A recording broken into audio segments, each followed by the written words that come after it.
Hello friends, welcome to my YouTube channel. मैं हूं दिव्या शर्मा। ये है साइटिका के इलाज का सेकंड पार्ट।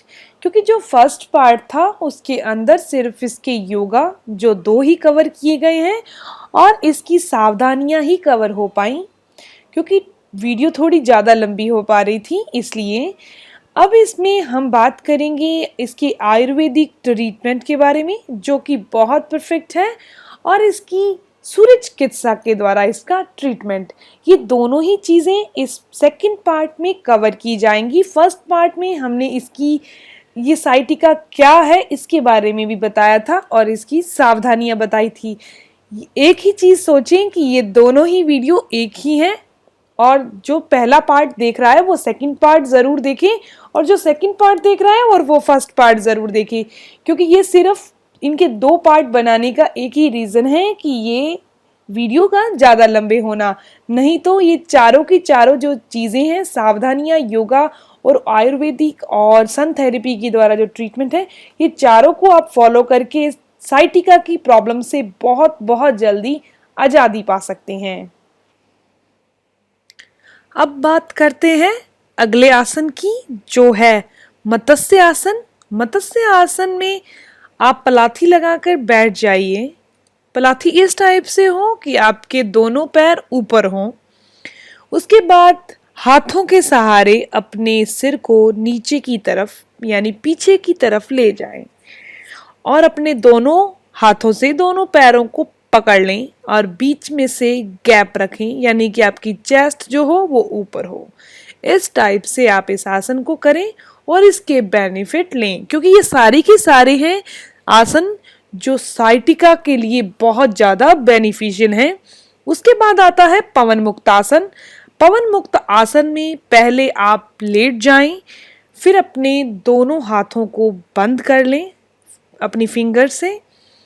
उसके बाद अपने घुटनों को दोनों को उठाएं और अपने साथ लगा लें। पहले ऐसे करें, उसके बाद अपने सिर को अपने घुटनों के साथ लगाएं। ये है पवन मुक्तासन। इस आसन को करना भी बहुत बेनिफिशियल है। इसमें मैं आपको 6 आसन बताऊंगी। अब अगला आसन है मकर आसन। मकर आसन में आपको क्या करना है, सीधे लेट जाना है। उसके बाद अपने हाथों से स्टैंड बनाकर अपने फेस को उस स्टैंड पर, जो अपने हाथों का बनाया है, अपने फेस को उस स्टैंड पर रखें। इस आसन को करें। ये आसन करना भी बहुत इजी है और साइटिका के लिए बहुत बेनिफिशियल है। उसके बाद आता है वज्रासन। ये आसन भी बहुत ज़्यादा नॉर्मल है और मोस्टली लोग खाना खाने के बाद ज़रूर करते हैं। ये सारे के सारे आसन नाड़ी रोग के लिए यानी साइटिका के लिए बहुत ज़्यादा बेनिफिशियल है। अब बात करते हैं इसके इलाज के बारे में, आयुर्वेदिक इलाज और या इसका सूर्य चिकित्सा यानी सन थेरेपी द्वारा इसका इलाज।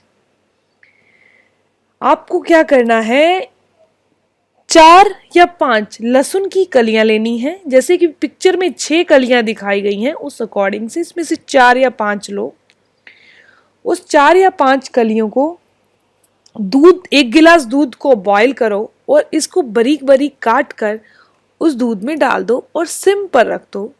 5 मिनट तक ऐसे ही पड़ा रहने दो। उसमें हल्का सा पानी जरूर डाल देना ताकि दूध सूखे नहीं बहुत ज्यादा, और 5 मिनट तक ऐसे ही बॉईल होने देना। और उसके बाद छान कर और थोड़ा ठंडा होने के बाद इस दूध को पियो।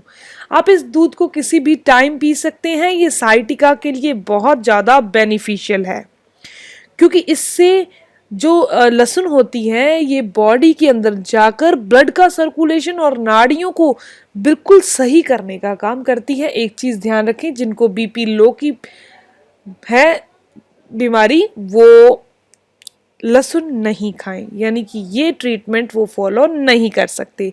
इसके बाद जो नेक्स्ट है ये नॉर्मल है, नींबू पानी बीच में शहद।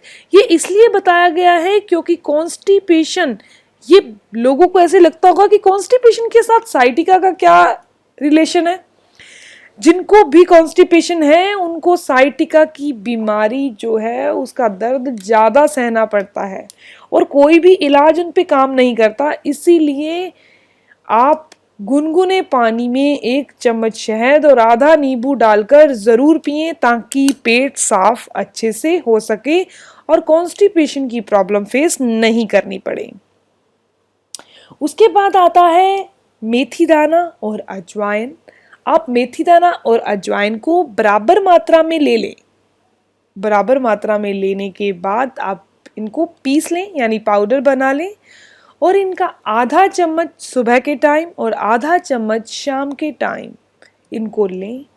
ऐसे लेने से साइटिका का दर्द ठीक होता है क्योंकि इनकी तहसीर थोड़ी गर्म होती है और ये ब्लड के फ्लो को बेटर करता है और नाड़ियों को खोलता है और जो पूरी लेग में दर्द जाता है उनसे आराम मिलता है।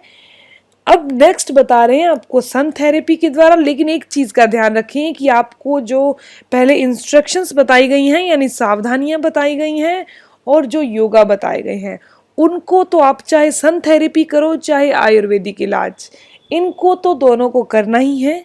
उसके बाद आप आयुर्वेदिक इलाज और सन थेरेपी में से दोनों भी फॉलो करना चाहते हैं यानी आप इन चारों के चारों इलाज, सावधानियां तो करनी है, व्यायाम भी करना ही है, आपको योगा करना ही है।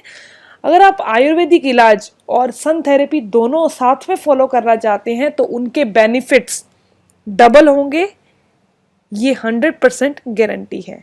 इसके बाद अब बात करते हैं सन थेरेपी की। मैंने इस चीज़ को ज्वाइंट पेन के लिए भी बताया था क्योंकि ज्वाइंट पेन हड्डियों का दर्द होता है, लेकिन ये जो लाल बोतल में तैयार तेल होता है ये हड्डियों के लिए और नर्व सिस्टम के लिए यानी कि नाड़ी के रोगों के लिए बहुत ज़्यादा बेनिफिशियल है, हद से ज़्यादा बेनिफिशियल है। इसके लिए आपको क्या करना है, 1/4 यानी कि 1/4 इस बोतल को खाली छोड़कर बाकी सारी बोतल में तिल का तेल डालकर लकड़ी के टेबल पर धूप में रख दें। जब शाम हो जाए यानी कि चंद्रमा उगने वाला हो उससे पहले इसे रूम में रख दें। बारिश हो, अंधेरी आए तब भी इसे रूम में रखना है, नहीं तो इसे छत पर ही रखे रहना है देना है 40 दिन के लिए। 40 दिन रोज आपको शाम को इसे नीचे और सुबह ऊपर रखना होगा छत के ऊपर। ऐसा करने के बाद ये सूर्य के द्वारा चार्ज तिल का तेल तैयार हो जाएगा और ये दिखने में भी काफी पतला और ट्रांसपेरेंट लगने लगेगा। जैसे तिल का तेल हल्का सा येलो होता है तो जब ये चार्ज हो जाएगा 40 दिन के बाद तो ये ट्रांसपेरेंट कलर में और थोड़ा पतला हो जाएगा। उसके बाद आप इस तेल की रोजाना हल्के हाथों से मालिश करनी है।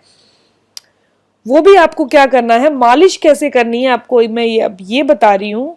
आपको एक जैसे कोई लकड़ी का फ्रेम होता है ना, वो लेना है, लकड़ी का फ्रेम जिसके अंदर जैसे मोस्टली ऐसे होता है फ्रेम में मिरर जड़ा होता है, तो आपको ऐसे लेना है कि उसमें मिरर नहीं बल्कि उसके अंदर आपको लाल कलर का रैपर लगाना है, ट्रांसपेरेंट जो लाल रैपर आते गिफ्ट पैकिंग के ऊपर, वो आपको उसके ऊपर टेप के थ्रू लगा देना है। बीच में मिरर नहीं हो, फ्रेम में खाली हो वो, उसको धूप में रखना है और उसके आगे अपनी टांग रखनी है जिसमें ये साइटिका का पेन हो रहा है।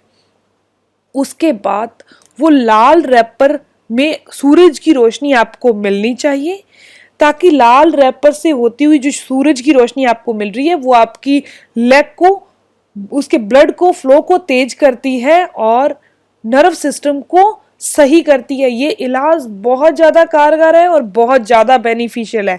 उसके बाद आप उसमें बैठकर अपनी लेग की हल्के हाथों से मालिश करनी, बहुत तेज बहुत दबाकर नहीं करनी, बहुत हल्के हाथों से मालिश करें। 15 मिनट मालिश करनी है।